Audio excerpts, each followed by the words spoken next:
হরে কৃষ্ণ। সকলকে আবারও কৃষ্ণ প্রীতি শুভেচ্ছা জানিয়ে আমাদের ধারাবাহিক শ্রীমদ্ ভগবদ গীতার ক্লাসে আপনাদেরকে স্বাগতম জানাচ্ছি। আজ আমরা শ্রীমদ্ ভগবদ গীতার অন্তর্গত 10ম অধ্যায়ের 9 নম্বর শ্লোক নিয়ে আলোচনা করব। শ্লোকটি প্রত্যেকটা ভক্তের কাছে অত্যন্ত গুরুত্বপূর্ণ, বা সাধারণ যারা কৃষ্ণতত্ত্ব বিজ্ঞান হৃদয়ঙ্গম করতে চায় তাদের জন্য অত্যন্ত গুরুত্বপূর্ণ। এই শ্লোকটিতে পরমেশ্বর ভগবান ভগবত ভক্তের যে গুণাবলী, সেই সর্বোচ্চ গুণাবলীর কথা তিনি এখানে প্রকাশ করেছেন। তো অত্যন্ত মনোযোগ দিয়ে আপনারা শ্রবণ করবেন, এবং আমরা বিশেষভাবে অনুরোধ করি যারা চ্যানেলের প্রথমবার এসেছেন অবশ্যই চ্যানেলটি সাবস্ক্রাইব করবেন। তো চলুন শুরু করি। নম ওম বিষ্ণুপাদায় কৃষ্ণপৃষ্ঠায় ভূতলে শ্রীমতী ভক্তিবেদান্ত স্বামিনীতে নামিনে নমস্তে সারস্বতী দেবী গৌরবাণী প্রচারিণে নির্বিশেষ শূন্যবাদী পাশ্চাত্য দেশতারিণী বাঞ্ছা কল্পতরুর্ভৈশ্চ কৃপা সিন্ধু ব্যবচ পতিতানাং পাবনেভ্যো বৈষ্ণবেভ্যো নমো নমঃ। জয় অনন্ত কোটি বৈষ্ণব বৃন্দ কি, জয় শিলা প্রভুপাদ কি, জয় নিতাই গৌর সীতানাথ প্রীতি প্রেমানন্দে হরি বল। হরে কৃষ্ণ কৃষ্ণ কৃষ্ণ হরে হরে, হরে রাম রাম রাম হরে হরে। ওম নমো ভগবতে বাসুদেবায়। ওম নমো ভগবতে বাসুদেবায়। ওম নমো ভগবতে বাসুদেবায়। শ্রীমদ্ ভগবদ গীতা 10ম অধ্যায় বিভূতি যোগ, শ্লোক নম্বর 9। মদ্গতো প্রাণা বোধয়ন্তশ্চ পরস্পরম কথয়ন্তশ্চ মাম নীত্বাম তুষ্বন্তি চ রমন্তি চ। মচ্চিত্তা মদ্গতো প্রাণা বোধয়ন্তশ্চ পরস্পরম কথয়ন্তশ্চ মাম নীত্বাম তুষ্বন্তি চ রমন্তি চ, তুষ্বন্তি চ রমন্তি চ। হরে কৃষ্ণ। তো এখন আমরা এই সংস্কৃত শ্লোকের শিল প্রভুপাদ কর্তৃক যে বাংলা ভাষানুবাদ দেওয়া হয়েছে সেই ভাষানুবাদ আমরা শ্রবণ করব। অনুবাদ: যাদের চিত্ত ও প্রাণ সম্পূর্ণরূপে আমাতে সমর্পিত, তারা পরস্পরের মধ্যে আমার কথাই সর্বদা আলোচনা করেন এবং আমার সম্বন্ধে পরস্পরকে বুঝিয়ে পরম সন্তোষ ও অপ্রাকৃত আনন্দ লাভ করেন। আমি আরেকবার পড়ছি। অনুবাদ: যাদের চিত্ত ও প্রাণ সম্পূর্ণরূপে আমাতে সমর্পিত, তারা পরস্পরের মধ্যে আমার কথা সর্বদাই আলোচনা করে এবং আমার সম্বন্ধে পরস্পরকে বুঝিয়ে পরম সন্তোষ ও অপ্রাকৃত আনন্দ লাভ করেন। হরে কৃষ্ণ। জয় শিলা প্রভুপাদ কি জয়। তো এখন আমরা শিলা প্রভুপাদ কর্তৃক এই সংস্কৃত শ্লোকের উপরে যে তাৎপর্য প্রদান করা হয়েছে সেই তাৎপর্যের আলোকে আমরা এই শ্লোকটি হৃদয়ঙ্গম করার চেষ্টা করব। কিভাবে ভক্তিপথে ধীরে ধীরে আমরা আমাদের জীবনকে অগ্রগতি করাতে পারি, উন্নতি করাতে পারি, সেই বিষয়টি আমরা দেখব।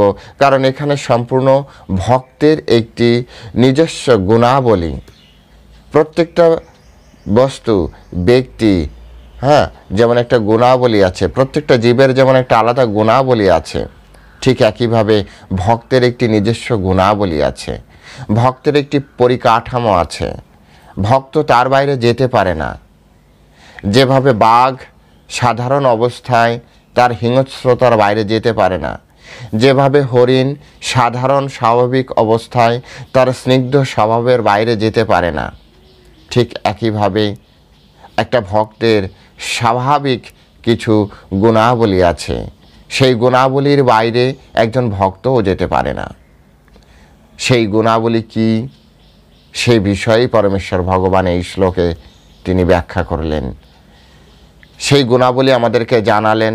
যদি আমরা ভক্ত হতে চাই, যদি আমরা কৃষ্ণের চরণে নিজেকে সমর্পিত করে কৃষ্ণগত প্রাণ করে আমাদের ভক্তি জীবনকে উন্নতির দিকে নিয়ে যেতে চাই, তাহলে আমাদেরকে এই যে কোয়ালিটি, এই যে গুণাগুণ, সেই গুণাগুণগুলি আমাদের ভিতরে অবশ্যই তৈরি করা উচিত। তা না হলে আমরা প্রকৃত যে ভক্তকে ভগবান আশা করেন, হ্যাঁ, প্রত্যেকটা সন্তানের প্রতি পিতামাতার যেমন এক ধরনের আশা থাকে, চাওয়া থাকে, আমার সন্তান এরকম হবে, আমার সন্তান এরকম হবে, আমার সন্তানের এই যে একটা চাওয়া থাকে, ঠিক তেমনি পরমেশ্বর ভগবান তার ভক্তের জন্য এই ধরনের বিষয় আশা করেন। কেন এই কথাটি এই 10ম অধ্যায়ের এই 9 নম্বর শ্লোকে বলতে হলো পরমেশ্বর ভগবানকে?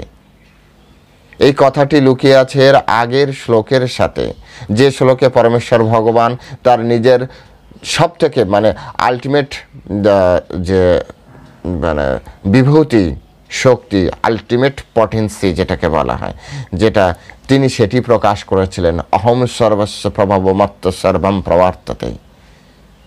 পরমেশ্বর ভগবান তিনি প্রকাশ করলেন অহম সর্বস্ব প্রভাব। এই বিশ্ব চরাচরে যা কিছু আমি আপনি দেখছি, এ সব কিছু পরমেশ্বর ভগবান সৃষ্টি করেছেন। সব কিছু পরমেশ্বর ভগবান সৃষ্টি করেছেন। একমাত্র কৃষ্ণ তিনিই বলতে পারছেন অহম সর্বস্ব প্রভাব, যা ভগবানের অন্য কোনো অবতার, কারণ সব অবতারই বিষ্ণু, হ্যাঁ, একমাত্র কৃষ্ণ স্বয়ং তিনি আসেন না। চৈতন্য মহাপ্রভু স্বয়ং কৃষ্ণ হলেও তিনি ভক্ত রূপে আসেন, তাই তিনি নিজে আচরি ধর্ম ভক্তরে শেখায়, তাই তিনি কৃষ্ণকে আরাধনা করে গিয়েছেন। তাই চৈতন্য মহাপ্রভু গুপ্ত অবতার, কিন্তু প্রকাশ্য অবতার হচ্ছে পরমেশ্বর ভগবান শ্রীকৃষ্ণচন্দ্র, লীলা পুরুষোত্তম কৃষ্ণচন্দ্র। যেমন ভগবান রামচন্দ্রকে বলা হয় মর্যাদা পুরুষোত্তম, ভগবান কৃষ্ণচন্দ্রকে বলা হয় তেমনি লীলা পুরুষোত্তম, আর আপনার হচ্ছে চৈতন্য মহাপ্রভুকে বলা হয় ঔদার্য পুরুষোত্তম। একইভাবে তো কৃষ্ণই একমাত্র লীলা পুরুষোত্তম।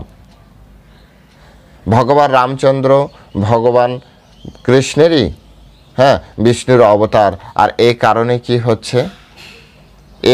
কি হচ্ছে তিনি মর্যাদার ভিতরে থাকছেন, নিয়মের বাইরে তিনি যাবেন না, নিয়ম মাফিক জীবনযাপন করবেন। যদি সিধা জীবন আমাদের শিখতে হয়, ভগবান রামচন্দ্রের কাছ থেকে আমাদের শিখতে হবে।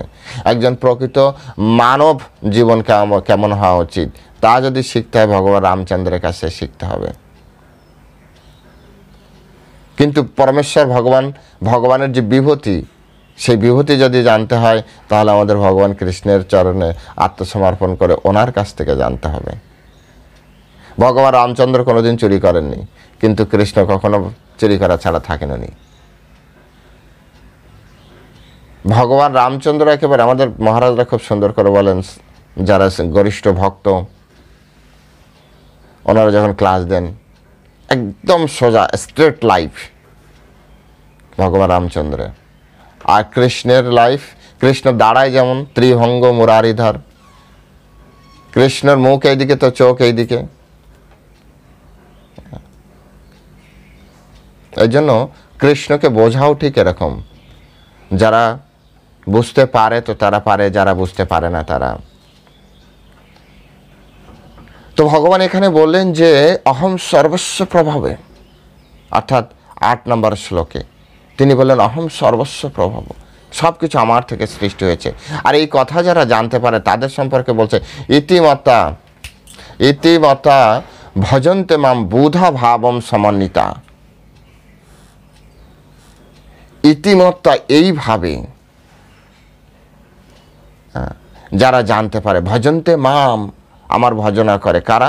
বুধা ভাবম সমন্বিতা, আমার এই সকল ভাব বুঝে পণ্ডিতগণ ব্যক্তিরা তারা আমার ভজনা করেন।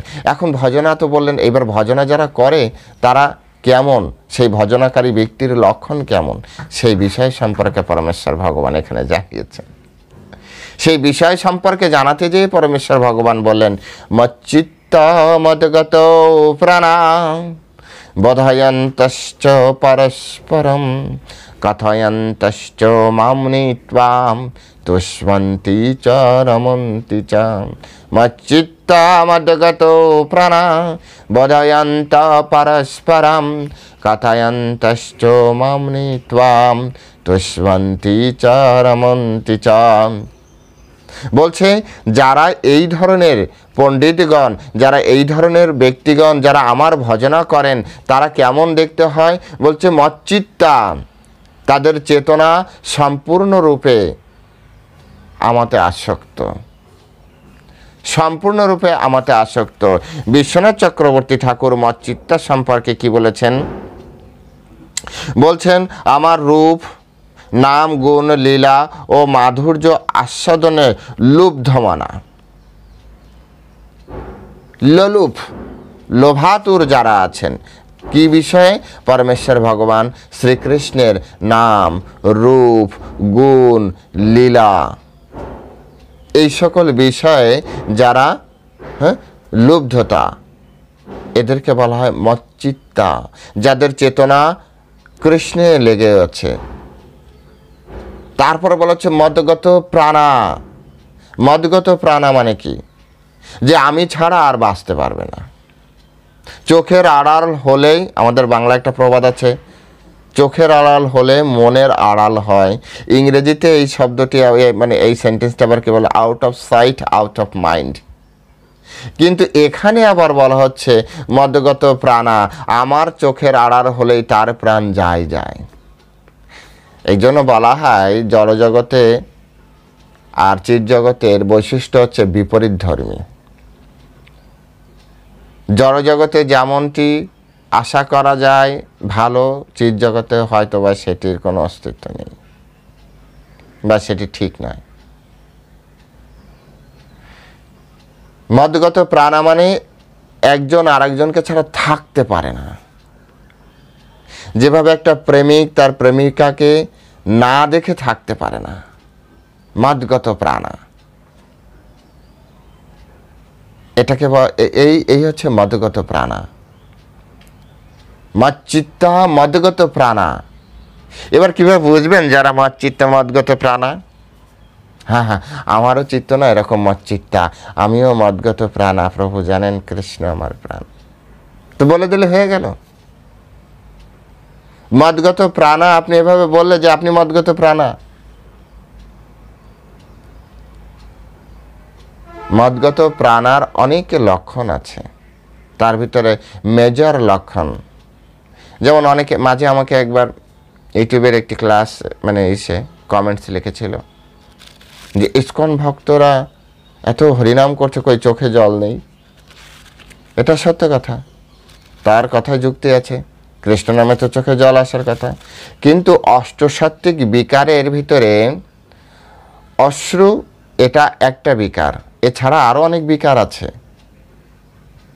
রোমাঞ্চ রয়েছে, কম্প রয়েছে, ঠিক আছে, ভাবাপ্লুত, এরকম অনেকগুলো, 8টা মানে টোটাল 8টা বিকার, অষ্টসাত্ত্বিক বিকার। তার ভিতরে একটা হচ্ছে অশ্রুবর্ষণ। আর যারা কৃষ্ণ নামে অশ্রুবর্ষণ করে, প্রাসঙ্গিকটাই জানিয়ে রাখি, কৃষ্ণ নামে যারা অশ্রুবর্ষণ করে তাদের এই আমাদের এই চোখ দিয়ে বেয়ে বেয়ে জল পড়বে না, ফিনকি দিয়ে জল বেরোয়, মানে এরকম সিরিঞ্জ দিয়ে যেমন জল বেরোয় না এরকম জল বেরোয়। চৈতন্য চরিতামৃতে পড়ে নেবেন অষ্টসাত্ত্বিক বিকারের যে জল, সেই জল কেমন বেরোয়।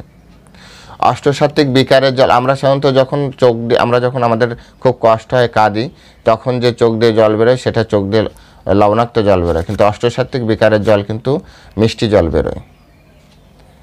তাই চোখে জল দেখলেই যে খুব বড় মাপের ভক্ত এমন নয়, আবার বড় মাপের ভক্ত নয় এটাও বলার উপায় নেই, এক একজনের এক একটি ভাব।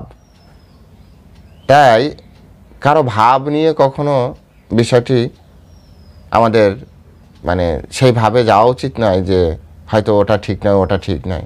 আমি আপনি জানি না যে একজন ব্যক্তি কোন ভাবে আছে। অনেক সময় শুদ্ধ ভক্ত অনেক কিছু লুকিয়ে রাখেন, যেমন শাণ্ডিল্যমুনি জানতেন যে কৃষ্ণ ভগবান, কিন্তু লীলার খাতিরে একবারও মুখ খোলেননি, একবারও মুখ খোলেননি। যদি উনি বললেন না উনি জানতেন না, উনি যদি না জানতেন তো ওনার মৃত পুত্রকে কেন উনি আনতে বললেন যে আমার পুত্রকে তুমি এনে দাও।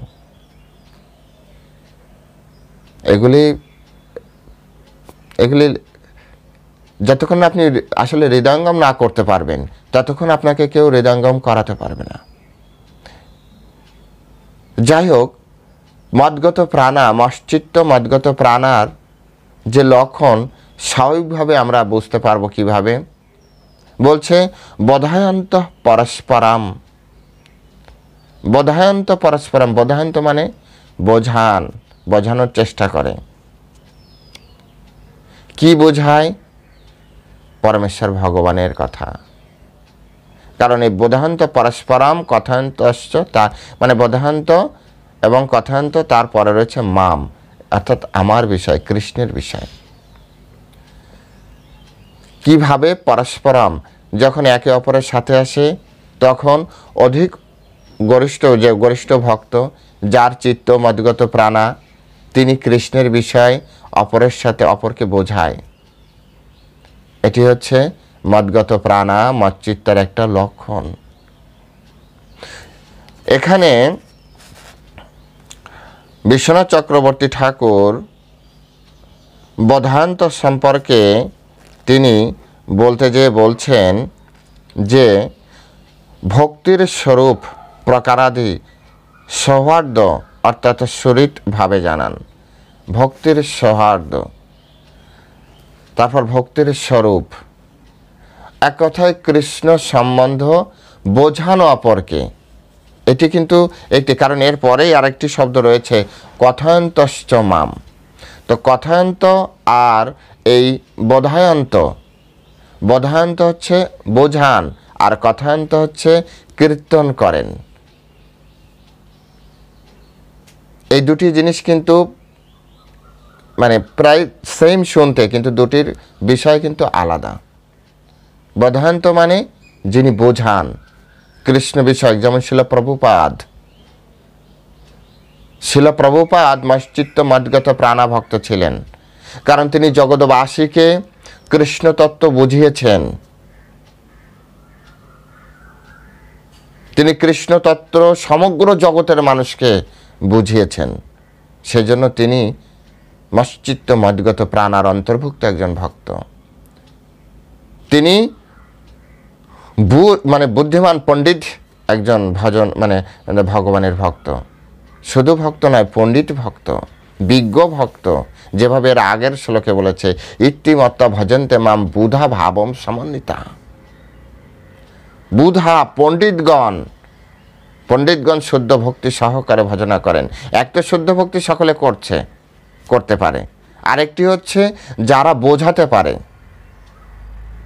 এখানে আপনি তিন ধরনের আপনি করতে পারেন। এক হচ্ছে নিজে ভক্তি করছে, কৃষ্ণ শুদ্ধ আকারে কৃষ্ণ ভক্তি করছে, আরেকজন অপরকে কৃষ্ণ কথা বলছে, তো বলতে ভালো লাগে, যাকে আপনি ভালোবাসেন তার কথা অপরের কাছে গুণগান করতে তো আপনার ভালো লাগবে।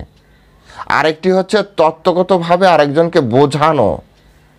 এখানে বোধায়ন্ত হচ্ছে সেই তত্ত্বগতভাবে অপরকে বোঝানো। যিনি এই তত্ত্ব জানেন না তাকে বোঝানো, এটি হচ্ছে মচ্চিত্তা মদগত প্রাণা, এই ধরনের ভক্তের একটি লক্ষণ, যারা কৃষ্ণ তত্ত্ব অপরকে বোঝাতে পারে। কারণ ৭ নম্বর শ্লোক যদি আপনি দেখেন, এই ৭ নম্বর শ্লোকে পরমেশ্বর ভগবান বলছেন ইতম বিভূতিম যোগম চ মম যো বেত্তি তত্ত্বত্বাম স অবিকল্পেন যোগেন যুজ্যতে না অত্র সংশয়। অর্থাৎ আমার এই বিভূতি ও যোগ যথার্থ রূপে জানেন, তিনি অবিচলিতভাবে ভক্তিযোগে যুক্ত থাকেন। তো ভগবানকে যারা তত্ত্বগতভাবে জানেন, হ্যাঁ, মম যো বেত্তি তত্ত্বতা। তো আপনি যদি তত্ত্বগতভাবে না জানেন, এক তো তত্ত্বগতভাবে না জানলে আপনি তত্ত্বগতভাবে মানুষকে বোঝাতে পারবেন না। আপনি জানেন কৃষ্ণ ভগবানের চরণে আত্মসমর্পণ করে আপনি যথাসাধ্য শুদ্ধ আকারে আপনি ভগবানের সেবা করছেন, এ বিষয়ে কোনো সন্দেহ নেই। কিন্তু এখানে যেহেতু এর আগের শ্লোকে ৮ নম্বর শ্লোকে পরমেশ্বর ভগবান বললেন যে বুধা ভাবম সমন্বিতা, পণ্ডিতগণ, এক তো ভক্ত, দ্বিতীয়ত হচ্ছে পণ্ডিত। অর্থাৎ অহম সর্বস্ব প্রভাবমাত্র সর্বম প্রবর্ততে, এটি সাধারণ ভক্ত বুঝতে পারবে না। সাধারণ ভক্ত কৃষ্ণের রূপ, গুণ, লীলা এইসব নিয়ে সাধারণ ভক্তের জীবন। কিন্তু অহম সর্বস্ব প্রভাবমাত্র সর্বম প্রবর্ততে, কৃষ্ণই সব কিছু সৃষ্টি করেছেন, কৃষ্ণ থেকে সব কিছু কার্যে রত হচ্ছে, এই তত্ত্ব শুধুমাত্র এক ভক্ত হতে হবে, দুই পণ্ডিত ভক্ত হতে হবে। আর এই পণ্ডিত ভক্ত হলে তার উপর আবার এক্সট্রা একটা দায়িত্ব, এক্সট্রা একটা লক্ষণ। এর আগেও কিন্তু ভক্তের লক্ষণ পরমেশ্বর ভগবান অনেক জায়গায় ব্যক্ত করেছেন, যারা রেগুলার শ্রবণ করছেন তারা জানেন। কিন্তু যারা পণ্ডিত ভক্ত তাদের উপরে ভগবানের একটা এক্সট্রা চাপ রয়েছে, ভগবান একটা এক্সট্রা কোয়ালিটি দিয়েছেন। সেটি কি?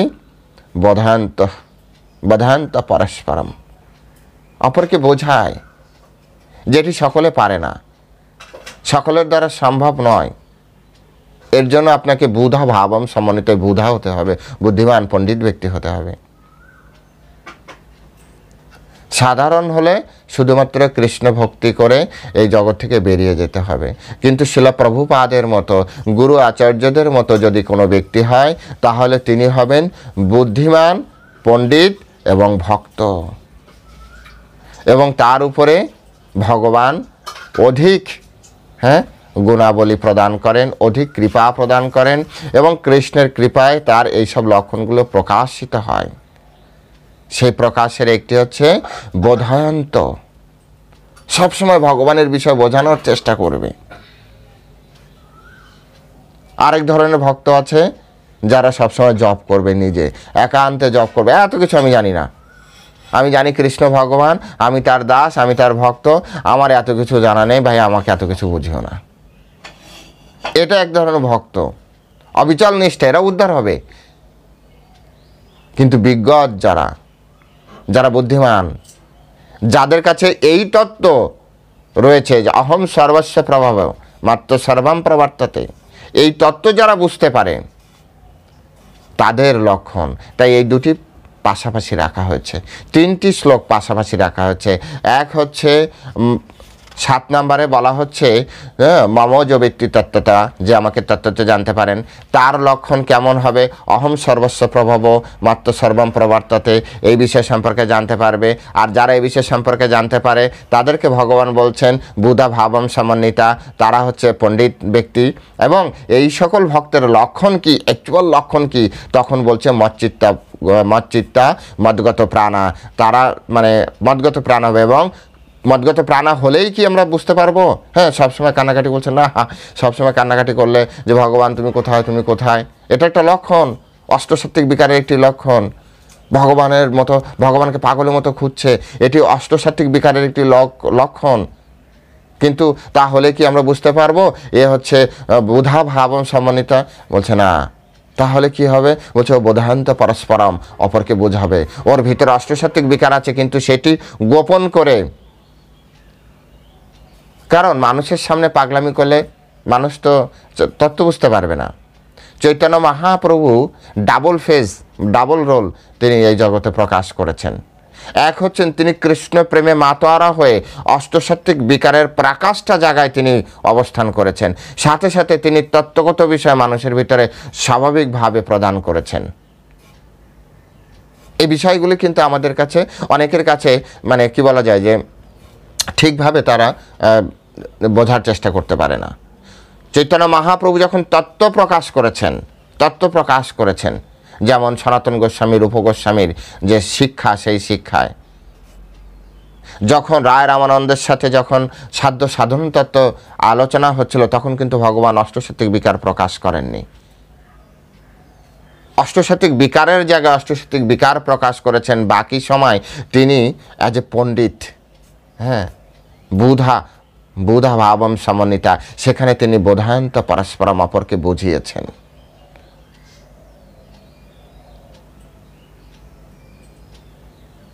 টোটা গোপীনাথে আজও সাক্ষী। টোটা গোপীনাথে যখন আপনার গদাধর পণ্ডিত শ্রীমদ্ ভাগবতম পাঠ করতেন, সেই ভাগবতম পাঠ শ্রবণ করে কি মাধুর্যমণ্ডিত পাঠ ছিল সেটি, কি অপ্রাকৃত শব্দ বিন্যাস ছিল সেটি, কি অপ্রাকৃত সুর ছিল সেটি। সেই ভাগবত কথা শ্রবণ করে গদাধর পণ্ডিত কাঁদতেন। সাথে সাথে চৈতন্য মহাপ্রভু, সাথে সাথে সমস্ত শ্রোতাবৃন্দরা চোখের জলে মাটি ভিজে যেত। ওটি আরেকটি ভাব।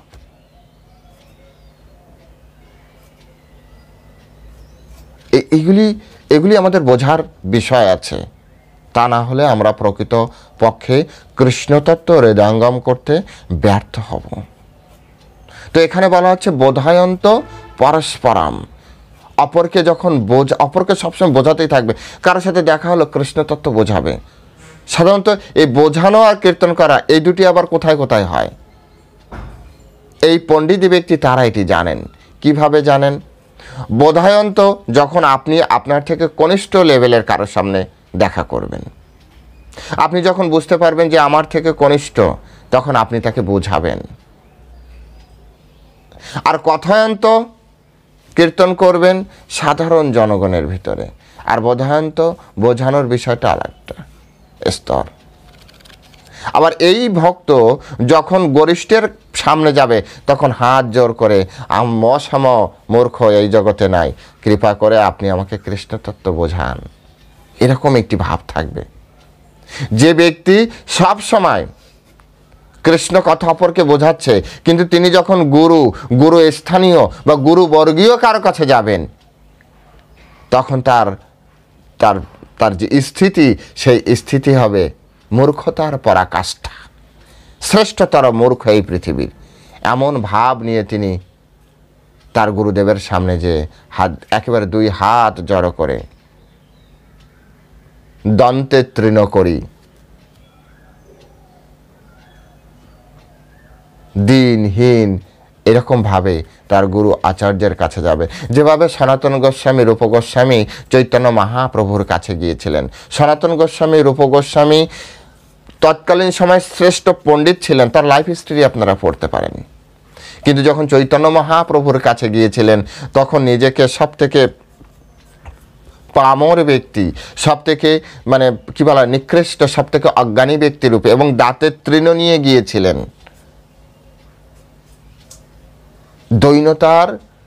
দৈনতার কি বলা, দৈনতার সর্বোচ্চ দর্শন করিয়েছিলেন সনাতন গোস্বামী। চৈতন্য চরিতামৃতে চৈতন্য মহাপ্রভু বলছেন যে তোমার দৈনতা দেখে ফাটে মোর মন। পুরো দুটি লাইন তো মনে নেই, এই লাইনটা মনে আছে। চৈতন্য মহাপ্রভু বলছে তোমার এই দৈনতা দেখে আমার হৃদয় ফেটে যাচ্ছে, তুমি এই দৈনতা ত্যাগ করো। তুমি এতটা দৈনতার যোগ্য নও, তুমি আমার অত্যন্ত প্রিয়জন, অত্যন্ত কাছের মানুষ, এতটা দৈনতা তোমার কাছ থেকে আমি আশা করি না। অনেক সময় হয় না যে বন্ধুত্বের ভিতরে তুই তোকারি রয়েছে, হঠাৎ করে আপনাকে যদি কখনো আপনি বলে না, আপনিটা অ্যাডজাস্ট করতে পারবেন না। ধরুন আপনার কোনো একটি লেভেলে আপনি একটু পড়াশোনা করে বা কোনো কারণে আপনার একটু তার থেকে একটু হাই র্যাঙ্কে চলে গেলেন, সে এখনও সেই গ্রামে সেই অবস্থায় আছে, আপনাকে হঠাৎ করে আপনি বলল, যে তুইয়ের রিলেশন, সে যদি হঠাৎ করে আপনাকে আপনি বলে না, আপনার হৃদয় যদি সফট মাইন্ডেড হয়, যদি অহম্বোধ না আসে, আপনিটা কিন্তু অ্যাডজাস্ট করতে পারবেন না। তো ঠিক তেমনি চৈতন্য মহাপ্রভু সনাতন গোস্বামীকে, তুমি আমার জন্মান্তরের, তুমি আমার রিলেশন রয়েছে তোমার, কিন্তু তুমি এতটা দৈনতা আমার সামনে দেখিও না।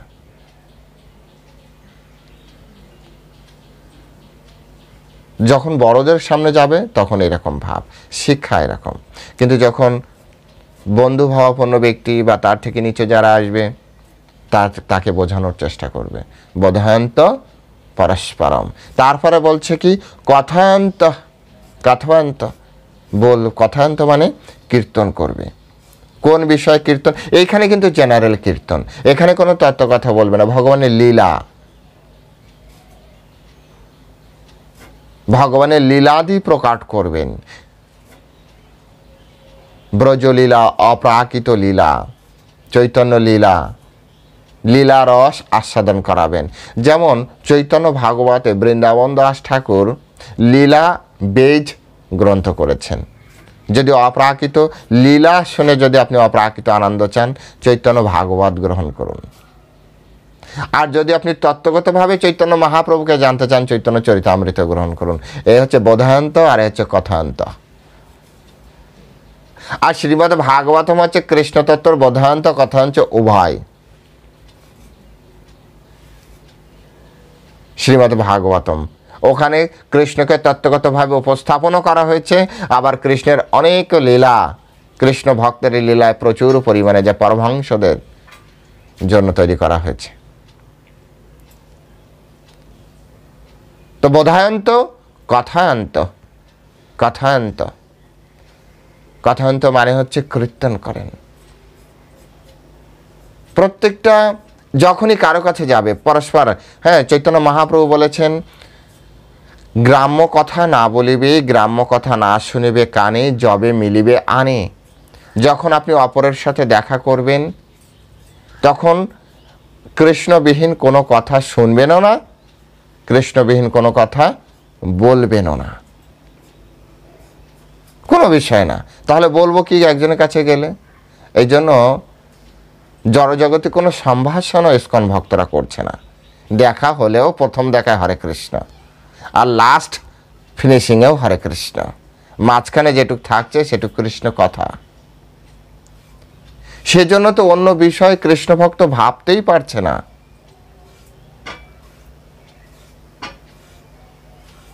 ভাবতেই পারছে না, কারণ কৃষ্ণের ভক্তের দুনিয়া হচ্ছে কৃষ্ণ। ভক্তের সব কিছু কৃষ্ণকে নিয়ে। তিনি যখন কাউকে বোঝানোর চেষ্টা করেন কৃষ্ণ কথা, তিনি যখন কারোর সাথে কীর্তন করবেন কৃষ্ণ কথা। আর এটি কৃষ্ণ বলেছেন, মচ্চিত্তামদ্গত প্রাণাং বোধয়ন্ত পরস্পরম কথয়ন্তশ্চ মামনি ত্বাম তুষ্মন্তি চ রমন্তি চ। বলছে কথয়ন্ত, সবসময় কীর্তন করেন মাম, আমার বিষয়ে। কৃষ্ণর লীলা অনন্ত, অনন্ত নাম, অনন্ত লীলা, কত আপনি বলবেন? এ সম্পর্কে বলা হচ্ছে অনন্ত, অনন্ত শেষ, অনন্ত মুখে, অনন্ত সময় ধরে, অনন্ত কাল ধরে কৃষ্ণের লীলা বলে শেষ করতে পারবে না। কৃষ্ণের লীলা এত অনন্ত। আমাদের কাছে কয়েকটা মাত্র বই আছে, যেটুকু আমরা পড়ে শেষ করতে পারছি না, তাও মাত্র এই মন্বন্তরে। এর পরের মন্বন্তরে যে আবার নূতন নূতন তত্ত্ব দেবে পরমেশ্বর ভগবান। আর এইভাবে প্রতিনিয়ত ভগবানের লীলা চলছে কন্টিনিউয়াসলি। সৃষ্টি শুরু থেকে এই লীলা চলছে। কত ব্রহ্মাণ্ড, কত লক্ষ, কত হাজার কোটি, মিলিয়ন মিলিয়ন মিলিয়ন, কত ব্রহ্মাণ্ডর পরে কত ব্রহ্মাণ্ড, কত আমরা কত পরে এসছি আমরাও জানি না। কত দিন ধরে এই লীলা চলছে তাও আমরা জানি না। তাহলে ভগবানের লীলার শেষ আছে? ভগবানের লীলা বলেই আপনি মানুষের কাছে শেষ করতে পারবেন না, নিজের কথা বলবেন কখন? তাই পরমেশ্বর ভগবান এখানে শুদ্ধ ভক্তের যে গুণাবলী, বুদ্ধিমান ভক্তের যে গুণাবলী, সেই গুণাবলী এখানে প্রকাশ করেছেন। কথায়ন্ত মাম, সবসময় ভগবানের লীলা কথায়। আপনি পড়ে দেখুন শ্রীমদ্ ভাগবতম, প্রতিদিন যদি একটা শ্লোক পড়েন 25 বছর সময় লাগবে। সারাদিন তো পড়তে পারবেন না, কারণ আমাদের এখন বিজি শিডিউল।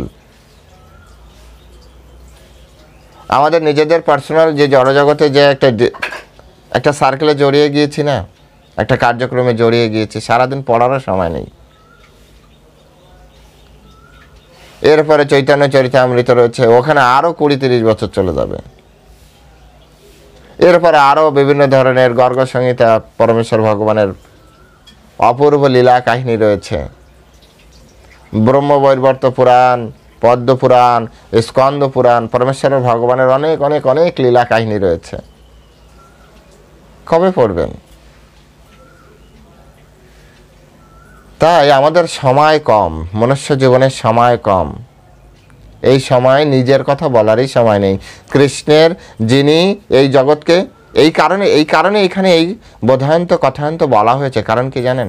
যারা জানে যে অহম সর্বস্ব প্রভব মত্ত সর্বম প্রবর্ততে, এই কথাটির মানে যারা বোঝেন। কারণ এই কৃষ্ণ এত সুন্দর পৃথিবী তৈরি করেছে, তার প্রশংসা করতে ইচ্ছা কার না করে? যার কৃপায় আমি কথা বলতে পারছি, যার কৃপায় আপনি এখন শ্রবণ করতে পারছেন, যার কৃপায় আপনি কর্মে রত, যার কৃপায় আপনি যে ফ্যামিলির জন্য ভগবানকে সময় দিতে পারছেন না, যার কৃপায় আপনার মানে শরীর চলছে, ফ্যামিলিকে আপনি সময় দিতে পারছেন, তার প্রশংসা করবেন না? যার কৃপায় আপনি আপনার ফ্যামিলিকে দেখতে পাচ্ছেন, যার কৃপায় আপনার সন্তানকে বড় করতে পারছেন, যার কৃপায় আপনার সন্তান বড় হচ্ছে, তার প্রশংসা করবেন না আপনি? তার গুণগান কীর্তন করবেন না আপনি? হতে পারে এটি?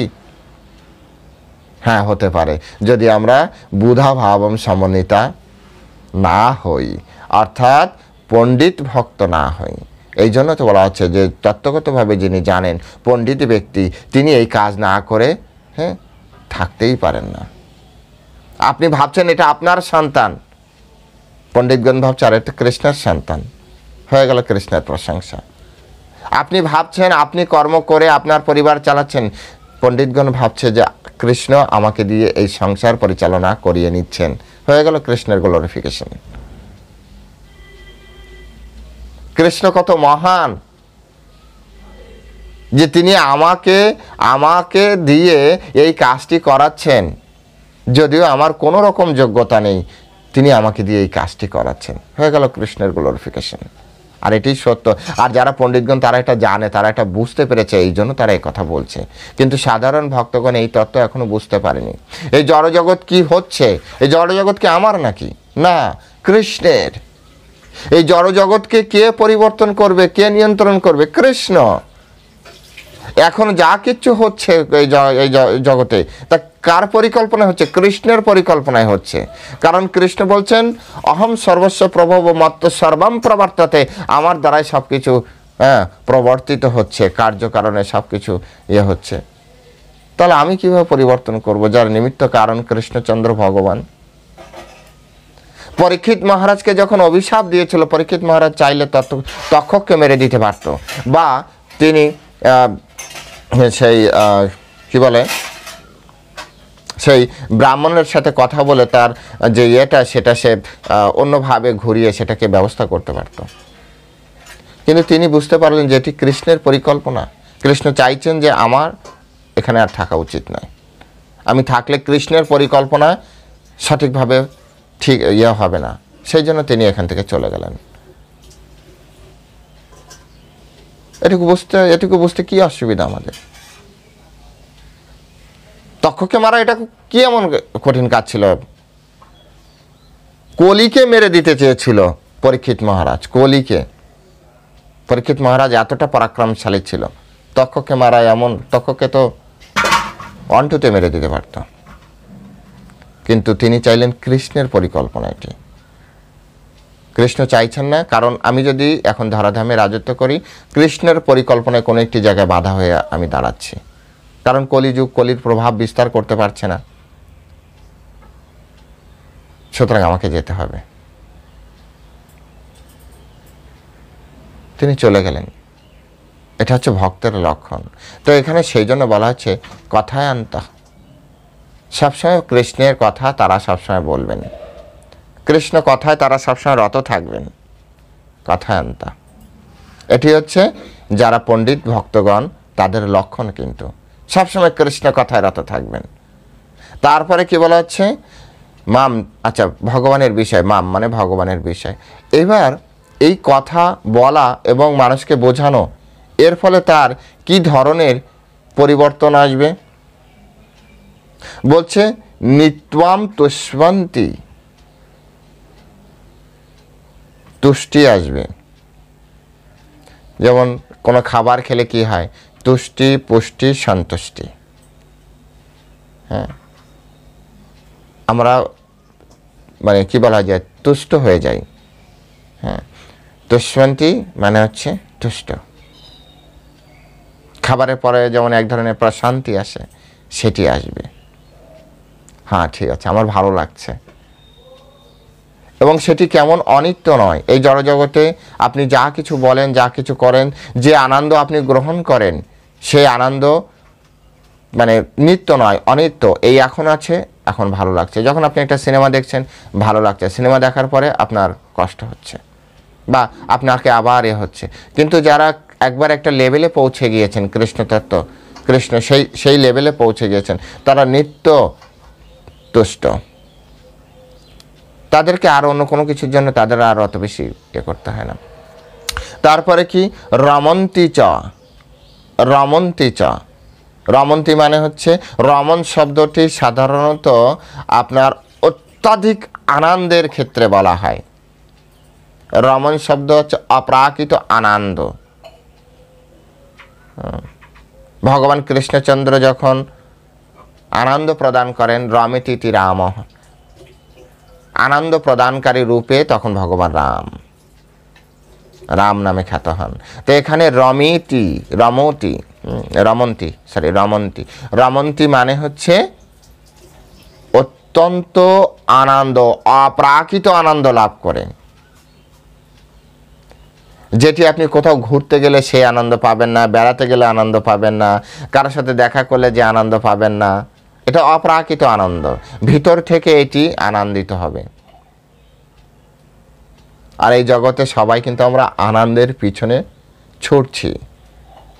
আমরা চাকরি করেন, আমরা ব্যবসা করি, চাকরি করি, আমরা ইনকাম করি, আমরা গাড়ি করি, বাড়ি করি, আমরা ঘুরতে যাই, সব কিছু এই তুষ্টি আর রমণের জন্য, আনন্দের জন্য আর সন্তুষ্টির জন্য।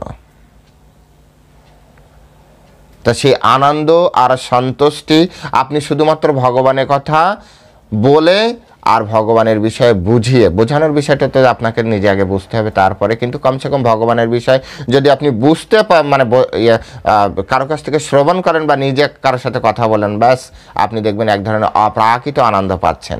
কৃষ্ণ কথায় তারা আনন্দ পায় না যাদের ভিতরে অত্যাধিক মাত্রায় পাপ রয়েছে। অনেক ব্যক্তি কৃষ্ণ কথা শ্রবণের সাথে সাথে সেখান থেকে উঠে চলে যায়। অনেক ব্যক্তি আছে যারা কৃষ্ণ কথা শ্রবণ, কৃষ্ণ কথা শুনলে আকৃষ্ট হয়। এটা হচ্ছে পাপের মাত্রার উপরে নির্ভর করে, কত বেশি আমরা স্বচ্ছ তার উপরে নির্ভর করছে। সুতরাং প্রত্যেকের কাছে আমরা অনুরোধ করব যে আপনারা এই কৃষ্ণ তত্ত্ব অতি সুন্দরভাবে হৃদয়ঙ্গম করার চেষ্টা করুন। কৃষ্ণ তত্ত্ব হৃদয়ঙ্গমের করার সবথেকে সহজ সরল পন্থা হচ্ছে হরে কৃষ্ণ মহামন্ত্র কীর্তন করা। যত বেশি আপনি হরে কৃষ্ণ মহামন্ত্র কীর্তন করবেন, তত বেশি আপনার কাছে কৃষ্ণ তত্ত্ব বেশিভাবে আপনার হৃদয়ে প্রকটিত হবে। কারণ হরে কৃষ্ণ মহামন্ত্র কীর্তন করার মাধ্যমে আমাদের চেতনা পরিষ্কার হয়। চিত্ত দর্পণ মার্জনম, চিত্তরূপ দর্পণ মার্জন হয়, তখন কৃষ্ণ তত্ত্ব আমরা হৃদয়ঙ্গম করার জন্য উপযুক্ত হয়ে উঠি। ধীরে ধীরে ধীরে, এটি একবারে হয় না, হ্যাঁ প্রভু আমি তো হরে কৃষ্ণ মহামন্ত্র কীর্তন করলাম, কই আমি তো বুঝতে পারছি না, একদিনে হয় না, ক্রমে ভক্ত হইবে উত্তম। তাই সবসময় চেষ্টা করুন। তা আজ এ পর্যন্তই, সকলে ভালো থাকবেন। জয় শিল প্রভুপাদ কি জয়।